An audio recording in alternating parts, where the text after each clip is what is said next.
আসসালামু আলাইকুম সম্মানিত ভিউয়ার্স, আপনারা দেখতে পাচ্ছেন আমার খামারের দেশি মুরগির বাচ্চাগুলো। এগুলোর আজকে বয়স মাত্র 18 দিন। এই বয়সে বাচ্চাগুলো হয়েছে মাশাআল্লাহ বড় বড়। এই বাচ্চাগুলোর এখন ঠোঁট কেটে দিব, এই জন্যে সবগুলোকে আলাদা করে নিলাম খাঁচাতে, এবং এগুলোর ঠোঁট কাটা অবস্থায় আছে এবং খাঁচারগুলোর এখনও কাটিনি। এখন আমি নেইল কাটার যে পাওয়া যায় বাজারে, সেই নেইল কাটার দিয়ে ঠোঁট কেটে দিতেছি। দেখেন, আস্তে করে দিতেছি শুধু আগালটা, যাতে করে রক্ত না বের হয়। এইভাবে যদি কেটে দেই তাহলে আর ঠোকরা ঠুকরি করে বাচ্চা মারা যাবে না, বাচ্চাকে মেরে ফেলতে পারবে না। মুরগিগুলো দেখেন অনেক সুন্দর, এবং ঠোঁট কেটে দিতেছি আস্তে আস্তে, যাতে করে কষ্ট না পায় মুরগিগুলো।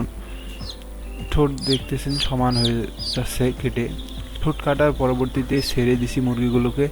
মুরগিগুলো আলাদা হয়ে, মানে সবগুলো এক জায়গায় ভয়ে আছে, একটু ভয় পাইছে। পরবর্তীতে একটু আলাদা হওয়া শুরু করছে এবং খাবার দাবার দেওয়া শুরু করছে। এগুলো হচ্ছে পিওর দেশি মুরগি, কোনো ফার্মি বা টাইগার এর মধ্যে মিশ্রিত নেই, শুধু দেশি। দেখেন খাবারও খাচ্ছে। যদি আমি ঠোঁটটা না কেটে দিতাম তাহলে কয়েকদিন পর অনেকগুলো মুরগিকেই পিছনে ঠোকরে, মানে একে মাংস খেয়ে ফেলতো এবং মারা যাইতো মুরগি। অনেক মুরগি মারা যায় আমার অভিজ্ঞতা থেকেই। পরবর্তীতে আমি